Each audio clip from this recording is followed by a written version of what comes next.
I had been with Bennett for 4 years and engaged for almost 2. We met at a friend's wedding, hit it off instantly, and had what I thought was a pretty damn good relationship. He worked as a project manager at a big firm where his mom also worked in HR, and we lived together in his condo in San Diego. Bennett traveled to Mexico for work about once a month for 5 to 7 days. He always said the same thing. They had major projects near Mexico City that needed his oversight. His company does have international clients, so it made sense. He'd always come back with little gifts for me: tequila, handmade jewelry, these cute sugar skull decorations I collected. I thought it was sweet that he always remembered me during his stressful work trips. Another thing I should have questioned: Bennett was weird about social media. He didn't have Facebook or Instagram, claimed he valued privacy, and whenever I posted photos of us, he'd ask me not to tag his name or write too many details. He said it was because his company worked with government contracts and they were strict about employees' online presence. Again, plausible enough that I didn't question it. The truth started unraveling after we got engaged. Bennett's mom hosted this big engagement party for us last spring. She invited all these people from their company, friends I'd never met, and some of Bennett's cousins who lived a few hours away. During the party, I overheard one of his coworkers talking to another, saying something about Bennett's trips. And then they both looked at me and immediately changed the subject when they realized I was nearby. Later that night, Bennett's cousin Brady got super drunk and started talking to me while Bennett was mingling. Brady kept saying weird shit like, "So you're the American girlfriend?" And Bennett always did like to keep his options open. When I asked what the hell he meant, he just laughed and said, nothing, just family jokes." I told Bennett about it later, and he got really defensive, saying Brady was an alcoholic who always tried to stir up drama. After that party, I started paying more attention. I noticed Bennett always took the same small leather duffel bag on his Mexico trips, and he was weirdly protective of it. He'd unpack it himself, immediately put everything in the wash, and I realized I'd never actually seen what was in that bag. One time I jokingly asked if he was smuggling drugs, and he got genuinely angry, saying I didn't trust him. When Bennett left for his next work trip, I did something I'm not proud of, but thank God I did it. I searched our condo. I wasn't even sure what I was looking for, but something felt off. In his home office desk, buried under warranties and old bills, I found a second phone charger, but not for his iPhone. It was for a Samsung. Bennett didn't have a Samsung. I also found some bills from a Mexican bank and a photo strip from one of those photo booths, crumpled up in the very back of the drawer. The photo strip showed Bennett with his arm around a pretty Latina woman. They were making silly faces, kissing, looking every bit the happy couple. I kept searching and found an envelope with a receipt for a wedding ring that wasn't mine. The receipt was in Spanish from a jewelry store in Mexico City, dated about 2 years after we started dating, which was a year before he proposed to me. I took photos of everything with my phone, then put it all back exactly how I found it. I debated confronting him immediately when he returned, but something told me to wait and get more information. If he had been living a double life for years, I needed to understand the full extent before blowing everything up. When Bennett got back from that trip, I played completely normal while secretly watching his every move. He brought me back a beautiful hand-painted ceramic bowl, kissed me like everything was fine, and told me about his exhausting meetings. I smiled and nodded while internally screaming. The next morning, he left his iPad on the kitchen counter while he showered. He'd never given me his passcode, but I'd seen him enter it enough times to have figured it out. I opened it, and that's when I discovered everything. Bennett had a whole separate account I'd never seen before. The name on it was Bennett Alvarez. He'd added a second last name I didn't even know he had. There were messages between him and someone named Gabriella, hundreds of them, with love letters and photos and plans. That's when I discovered Gabriella wasn't his girlfriend or mistress. She was his wife, his actual legal wife. They'd been married in Mexico City 3 years ago, while he was already engaged to me. Even worse, in the messages to her, he explained my existence by telling her I was his mentally ill sister who couldn't live independently, so he had to care for me part-time in the US. He told her I was unstable, delusional, and sometimes confused about our relationship. That's why he couldn't bring her to the States yet, because I might have an episode. The texts showed he'd been planning to move her to the US once they got her visa approved. They had a whole timeline mapped out. Meanwhile, he kept pushing back our wedding date, claiming he wanted to save more money first or wait for a promotion. But the thing that broke me? Gabriella was 7 months pregnant with his child. There were ultrasound photos in the texts. They'd been trying for over a year, and she was due in 2 months.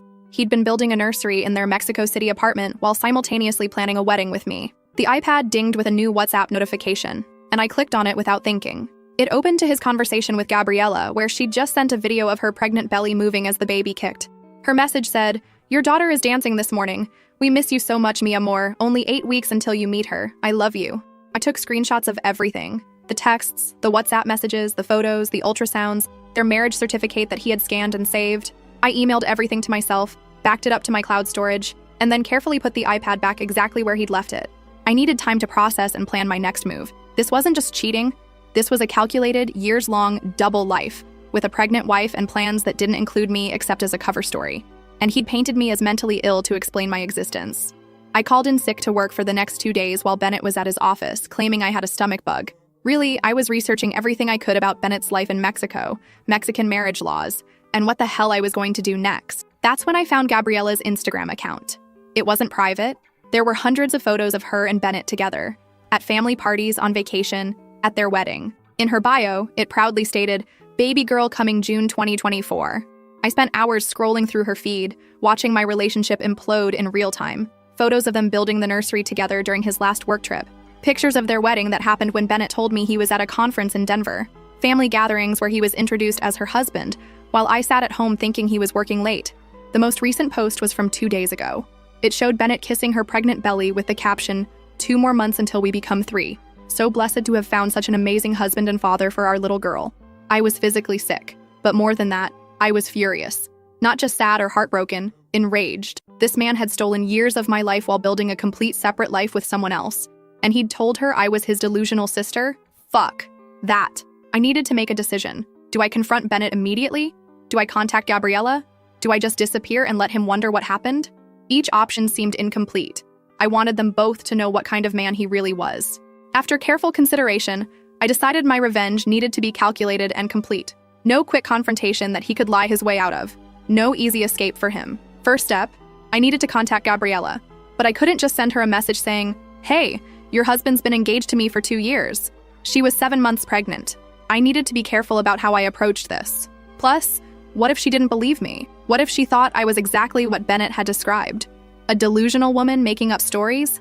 I needed irrefutable proof and a plan that would expose Bennett completely. To Gabriella, to his family, to his workplace, to everyone. And I needed to make sure I protected myself in the process. I spent that night carefully crafting my strategy. I had evidence, I had rage, and I had nothing left to lose. Bennett had no idea what was coming for him. First update. I spent the next morning practicing exactly what to say to Gabriella. This wasn't just about me anymore. This poor woman was building a family with a man who had constructed an elaborate web of lies. But before contacting her, I needed more ammunition against Bennett. I went through our apartment while he was at work, taking photos of our life together. Our engagement photos, the wedding venue contracts with both our names, receipts for the deposits we'd paid, the ring on my finger. I found our vacation photos, family holiday pictures, everything that proved we weren't siblings but a couple planning a future together. I also did something that still makes me feel like a complete badass. I went to our bank and withdrew my half of our joint savings, about $14,000.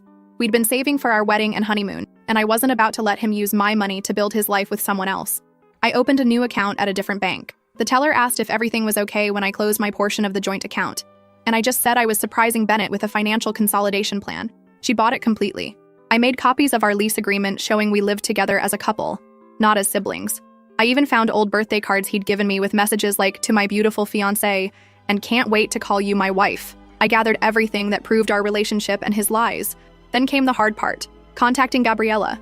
I couldn't just DM her on Instagram. If Bennett saw the message first, he'd delete it and block me. I needed to email her directly. After some searching through Bennett's texts, I found her personal email address that she used for things other than communicating with him. I created a new email account specifically for this purpose and drafted a message. I didn't want to come across as the angry other woman or sound delusional, exactly what he'd told her I was. I wrote something simple. "Gabriella, I have important information about Bennett that you need to see. This will be difficult, but you deserve the truth."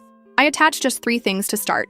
A recent photo of Bennett and me together at his company Christmas party from 4 months ago, a copy of our lease agreement, and a picture of my engagement ring with the date we got engaged. I gave her my phone number and said I had more proof if she wanted to see it, but understood if she needed time to process this first.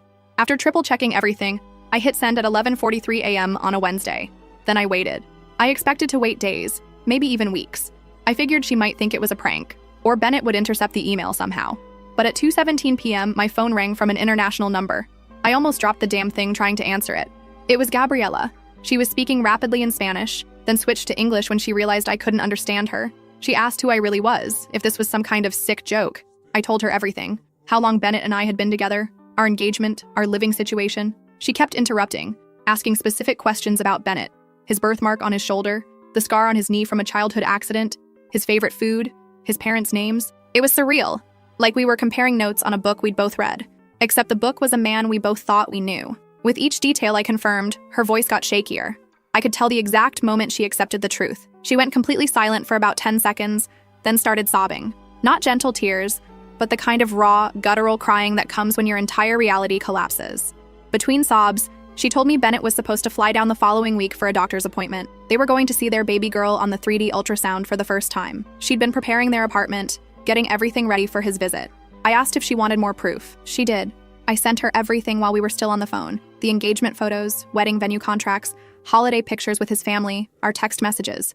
As she received each one, her crying turned to something else. Pure rage. She started telling me about their life, how they'd met 5 years ago when Bennett was on a genuine business trip to Mexico City, how he'd pursued her, told her he'd fallen in love at first sight, how he'd arranged his work to include regular trips to Mexico to see her. They'd gotten married 3 years ago in a small ceremony with her family. Her brother had initially been suspicious of this American who could only visit periodically, but Bennett had charmed everyone. Then she told me the story he'd sold her about me. According to Bennett, I was his troubled younger sister who suffered from bipolar disorder and delusions.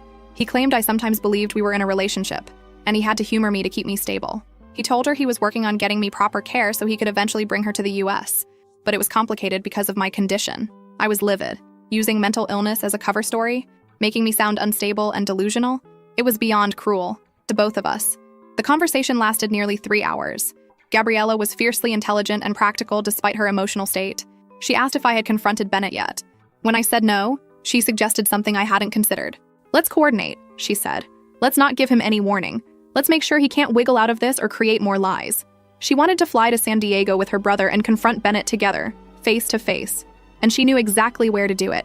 At his workplace, where his mother and colleagues would witness everything. Part of me worried about the stress this might cause her pregnancy, but Gabriella assured me her doctor had said she was cleared for travel, and her pregnancy had been healthy and uncomplicated. Plus, her brother would be with her for support. We made a plan. She would fly up with her brother Ramon in 3 days. She didn't tell Bennett she was coming. Instead, she acted normal in their conversations, telling him she couldn't wait for his visit the following week. Meanwhile, I would continue acting like everything was fine with Bennett at home. Those 3 days were the hardest of my life. Sleeping next to him, making small talk over dinner, kissing him goodbye in the mornings, all while knowing exactly what kind of monster he really was. He had no idea I'd talked to Gabriella, or that I knew anything. Once he even got a call from her while we were watching TV, and I watched him step into the other room, lower his voice, and tell her he missed her and couldn't wait to see her and the baby. I had to dig my nails into my palms to keep from screaming. The night before Gabriella was set to arrive, Bennett's mom Nicole called me. Just a normal check-in about wedding plans. She asked if we'd set a date yet, talked about venue options, mentioned she'd been looking at mother of the groom dresses. The entire conversation felt like I was in the Twilight Zone. Did she know about Gabriella? Was she part of this deception? I couldn't tell, but I kept the conversation short, saying I wasn't feeling well. After the call, I broke down. The stress of maintaining this charade was eating me alive. I texted my best friend Amanda, asking if I could stay with her after everything went down. I didn't tell her why, just that I was leaving Bennett and would explain later. That night, while Bennett slept, I quietly packed a small bag with my essential documents, some clothes, and irreplaceable personal items, then hid it in my car trunk. The next morning, Gabriella texted that her flight had landed. She and Ramon had checked into their hotel and would meet me at the coffee shop across from Bennett's office at 1 p.m. Bennett had no idea his entire world was about to implode. I called in sick to work again, claiming my stomach bug had gotten worse. Bennett left for work like any normal day, kissing me goodbye and reminding me to stay hydrated. The casual normality of it made me want to vomit. I spent the morning finalizing my preparations. I withdrew the last of my personal money from our other shared account. I made copies of all the evidence and organized it into 3 folders. One for me, one for Gabriella, and one that we'd present to Bennett's mother in HR. I also called our wedding venue and photographer to cancel our arrangements, citing unforeseen circumstances. I'd lose the deposits, but I didn't care. At 12:30, I drove to the coffee shop near Bennett's office. My hands were shaking so badly I could barely park. I sat at a table in the corner, ordering a coffee I couldn't drink, watching the door. They walked in. Gabriella was exactly as she appeared in photos. Beautiful, with long dark hair and a very visible pregnancy. Ramon was tall and serious-looking, protective of his sister. The moment Gabriella saw me in person, her eyes filled with tears. We didn't hug or shake hands. What social protocol exists for meeting your fiancé's secret wife? Instead, she sat across from me, placed her hands on her belly, and said simply, "Thank you for finding me. Thank you for telling me the truth." We reviewed our plan one last time. Bennett's company occupied 3 floors of an office building downtown. Visitors had to sign in at security, but Bennett's mother Nicole worked in HR on the 1st floor.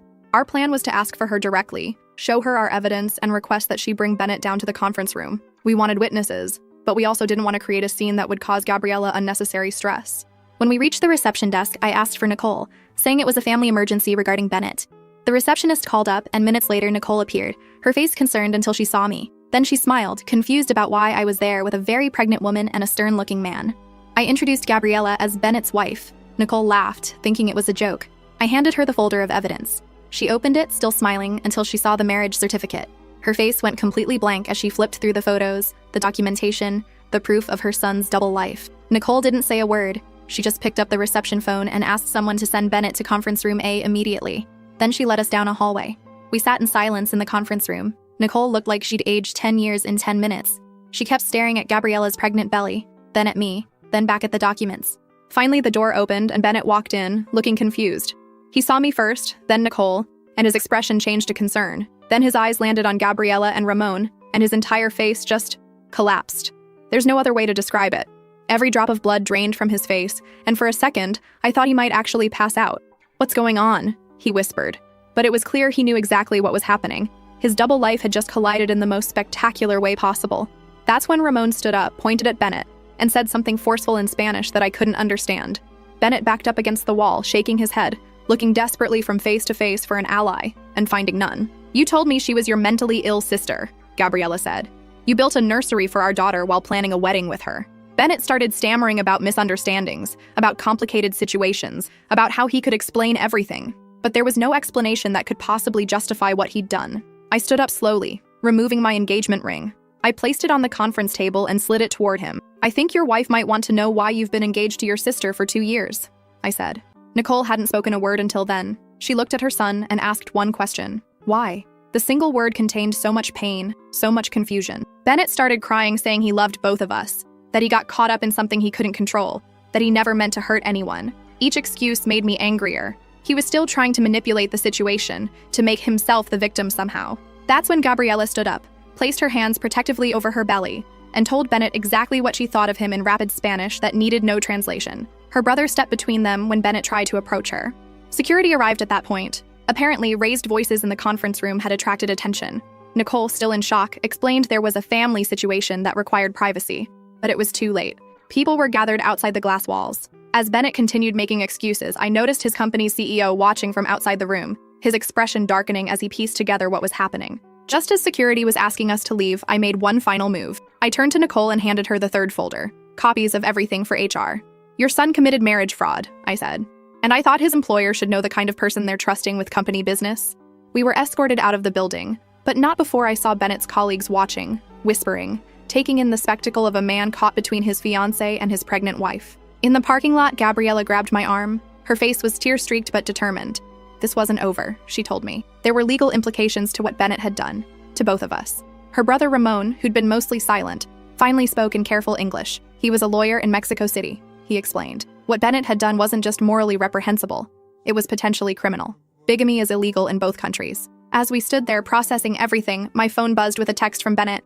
"Please let me explain. I never meant to hurt anyone. I love you both, please." I showed it to Gabriella. She laughed bitterly and showed me her phone. He'd sent her almost the identical message. Even now, he was trying to play both sides. Second update. After the confrontation, Gabriella, Ramon, and I went back to the coffee shop across from Bennett's office building.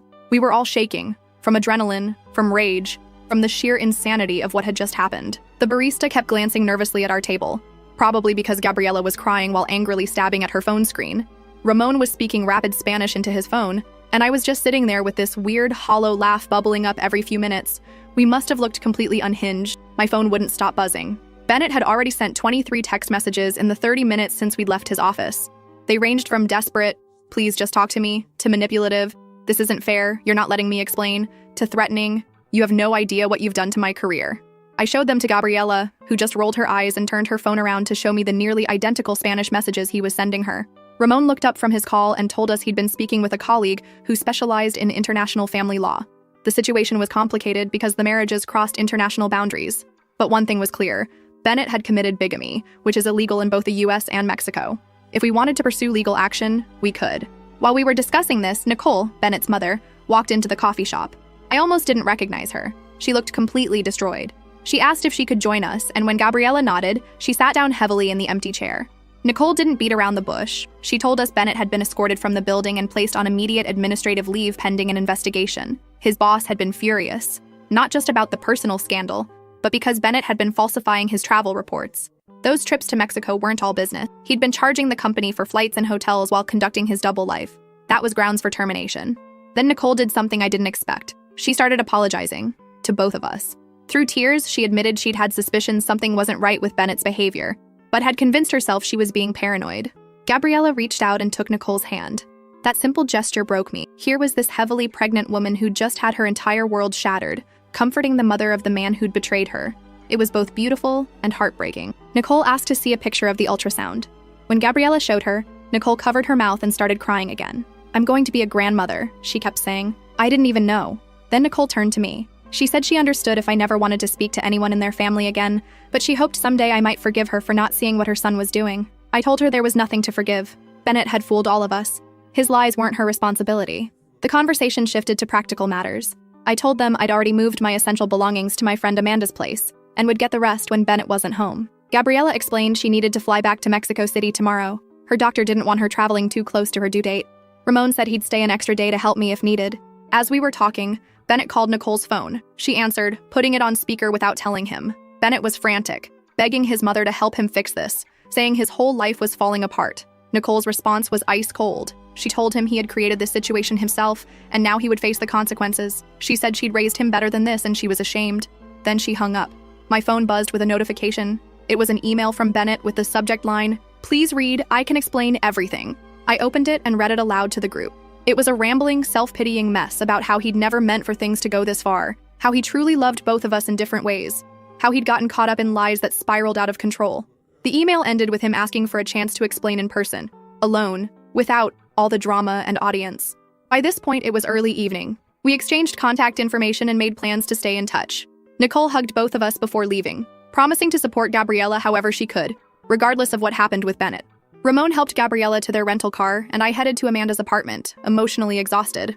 I'd told Amanda the basics over text, but when I arrived at her place, I broke down completely and told her everything. She was horrified. She kept saying she'd always thought Bennett was too good to be true, but she never imagined this. She helped me unpack my emergency bag and set up her guest room, then ordered takeout since neither of us had the energy to cook. While we were eating, I got a call from Bennett's cousin Brady, the drunk one from the engagement party who'd made those weird comments. He said he'd heard what happened from another family member and wanted me to know he'd tried to warn me the only way he could without breaking a promise to Bennett's dad. Apparently, this wasn't Bennett's first double life. Brady explained that years ago, before I met Bennett, he'd done something similar with women in Los Angeles and San Francisco. It never went as far as marriage, but he'd had serious relationships in both cities, traveling back and forth. When Bennett's dad discovered what was happening, he'd forced Bennett into therapy and made the family swear to never discuss it. They thought he'd gotten help, that it was some kind of psychological issue he'd overcome. Brady apologized for not being more direct at the party. He said he'd been struggling with whether to tell me explicitly, but family loyalty and the alcohol had made him take the coward's way out with vague hints. I thanked him for calling, but told him his hints had been completely useless. He admitted he deserved that, and asked if there was anything he could do to help now. I told him the best thing he could do was make sure the entire family knew exactly what Bennett had done this time. After hanging up, I told Amanda about the call. She was as shocked as I was that this was apparently a pattern for Bennett. We stayed up late, going through social media to see if there were any other women we could warn, but found nothing obvious. Around midnight, I got a text from a number I didn't recognize. It was Bennett's dad, Ralph. His message was brief, but clear. Bennett was at their house, in a state, and Ralph wanted to speak with me. I showed Amanda, and she immediately said I shouldn't go alone, if at all. I agreed and texted back that I had nothing to say to him or Bennett, but if he wanted to talk, he could meet me in public tomorrow. Ralph responded almost immediately, saying he understood my caution but wanted to make things right however he could. He suggested meeting for coffee the next morning and promised Bennett wouldn't be there. I agreed, partly out of curiosity about what making things right could possibly mean in this situation. Ralph was already at the coffee shop when I arrived. He got straight to the point. He apologized for his son's actions and said the whole family was devastated. Then he slid a check across the table. I looked down at it. It was for $50,000. I stared at him in disbelief. Ralph explained that he knew money couldn't fix what Bennett had done, but he wanted to cover any wedding deposits I'd lost, plus additional compensation for the emotional distress. His exact words. Like this was a business transaction or lawsuit settlement. I realized he was trying to buy my silence and make me go away quietly. I pushed the check back and told him I didn't want his money. I wanted him to understand that his son was a predator who had deliberately deceived two women for years, and that his previous attempts to sweep Bennett's behavior under the rug had enabled this to happen again, this time with a child involved. Ralph looked stunned. He clearly hadn't expected me to refuse the money. As I was leaving, Ralph called after me, asking what I planned to do next. I told him truthfully that I hadn't decided, but that buying my silence wasn't an option. His face hardened and he said, "Bennett has made mistakes, but he's still my son. I'll protect him however I need to." When I got back to Amanda's car, I was shaking. She wanted to go back and confront Ralph, but I just wanted to get away. As we drove off, I told her about the conversation and the check. She called Ralph every name in the book, then suggested we meet up with Ramon before he flew back to Mexico to update him on this development. Ramon was checking out of his hotel when we arrived. He wasn't surprised about Ralph's attempt to buy me off. Apparently, he'd made a similar offer to Gabriela via email overnight, which she'd immediately forwarded to Ramon. The amount offered to her was significantly larger, $200,000, ostensibly for the child's future. Ramon had advised her to ignore it for now. Ramon showed me some messages from Gabriela. She'd made it back to Mexico City safely and had met with her own family. They were all rallying around her, furious at Bennett's deception. Her doctor had checked her over and said that despite the stress, both she and the baby were doing okay. She was planning to file for divorce as soon as possible. That afternoon, I finally worked up the courage to go back to the condo to get more of my things. Amanda came with me for support, and we timed it for when I knew Bennett would be at his parents' house based on texts from Nicole. The condo was a mess. Bennett had clearly been there and had some kind of meltdown. There were broken dishes in the kitchen, clothes thrown around the bedroom, and empty liquor bottles on the coffee table.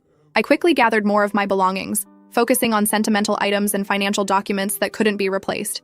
As I was packing up my jewelry box, I found something that made my blood run cold.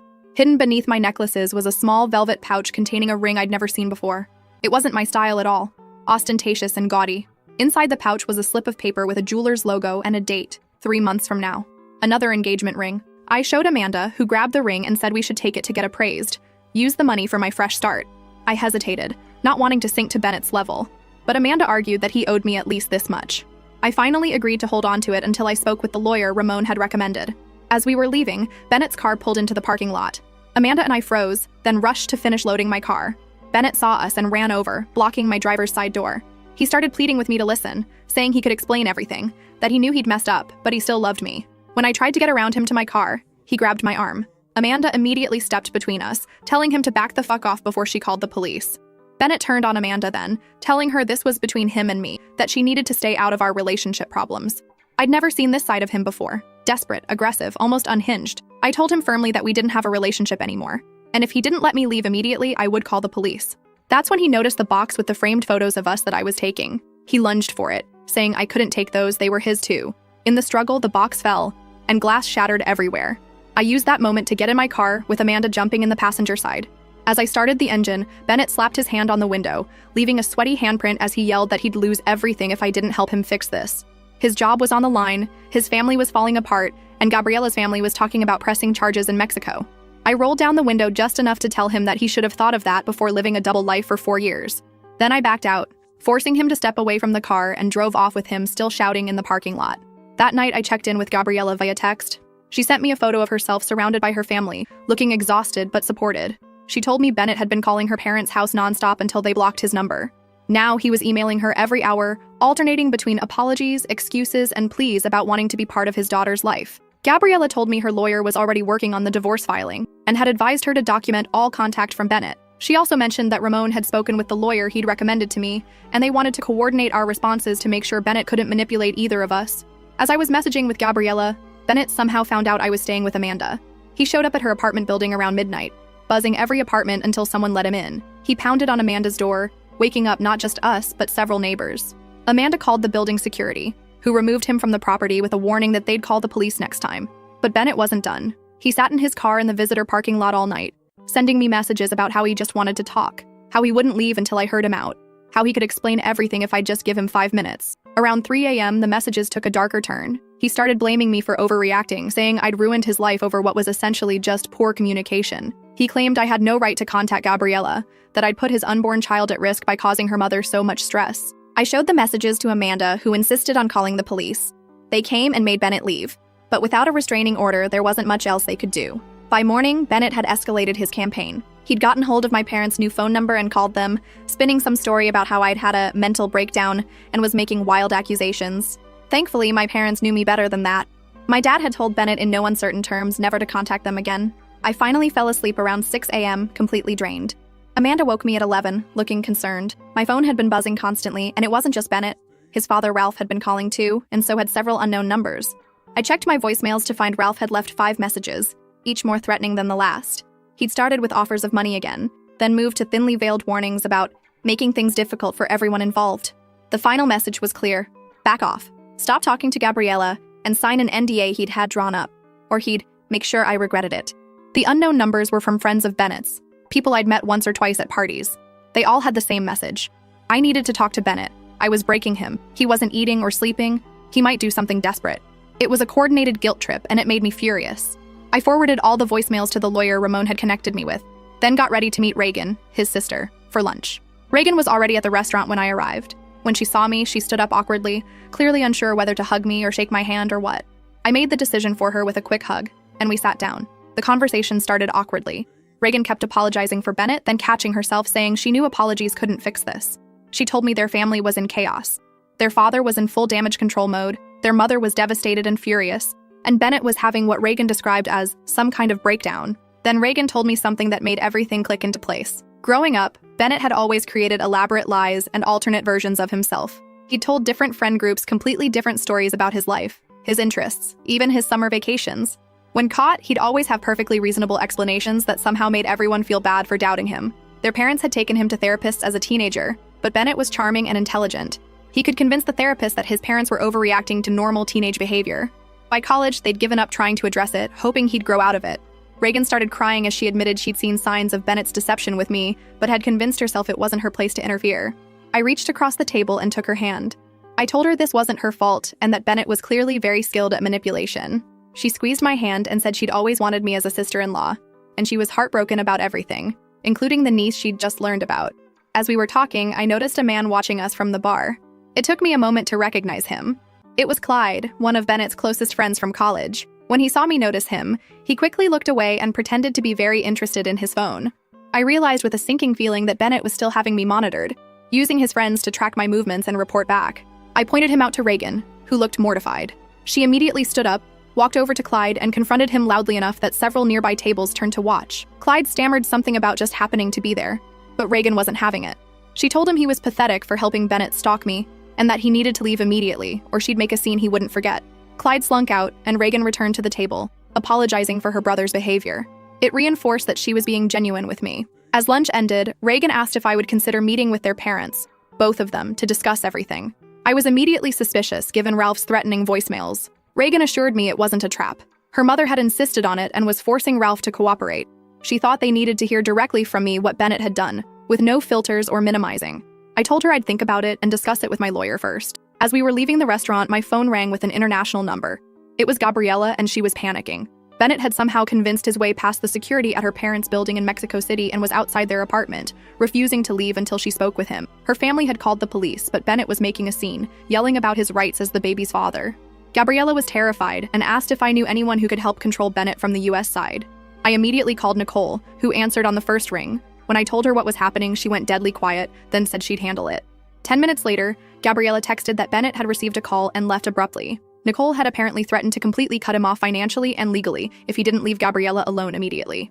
That evening, I met with the lawyer Ramon had recommended. He reviewed all the messages, threats, and harassment from Bennett and his father. He advised filing for a restraining order immediately and documented everything for potential future legal action. He also warned me that cross-border legal issues could get complicated, but he'd coordinate with Ramon to ensure both Gabriella and I were protected. Last update. The week after the confrontation became a nightmare of constant harassment. Bennett wouldn't stop calling from different numbers. I'd block one, and he'd call from another. In just 3 days, I blocked 17 different numbers.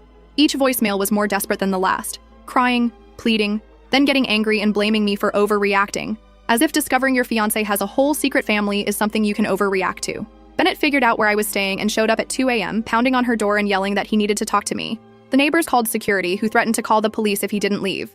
Bennett eventually left, but not before sliding a 10-page handwritten letter under the door explaining his side of things. I read the letter. Biggest mistake ever. It was pure manipulation. Bennett claimed he'd gotten trapped in the situation with Gabriella because of cultural expectations after a one-night stand, that he'd tried to end it multiple times but she was unstable, that he was planning to tell me everything after our wedding. Every paragraph was more delusional than the last. He somehow painted himself as the victim in all this. I tore it up and threw it away. The next day, Nicole called me. Bennett had been officially fired from his job. The company cited falsified travel expenses and conduct unbecoming after an internal investigation. Apparently, he'd been charging the company for his trips to see Gabriella while claiming they were business-related. She told me Bennett was staying with Ralph, refusing to eat or shower, just drinking and sending messages to both Gabriella and me. I got a restraining order after he showed up at my workplace, causing a scene that ended with security escorting him out. The judge granted it immediately after seeing the evidence. 73 messages from different numbers, the recording of Ralph threatening me, and statements from witnesses who'd seen Bennett's increasingly erratic behavior. Ramon called with updates from Mexico. Gabriella had filed bigamy charges against Bennett, and the Mexican authorities were taking it seriously. Bennett was now effectively banned from entering Mexico. If he tried, he'd be arrested at the border. This meant he would likely never meet his daughter, at least not on his terms. The restraining order seemed to finally make Bennett realize he couldn't harass me into forgiving him. Instead, he shifted his entire focus to salvaging his relationship with Gabriella. He sent her family expensive gifts, which they returned unopened. He tried contacting her doctor's office, claiming he needed updates about his child. They shut that down immediately after Gabriella warned them. About 6 weeks after the confrontation, Gabriella went into early labor. Nicole flew to Mexico City to be with her, with Gabriella's blessing.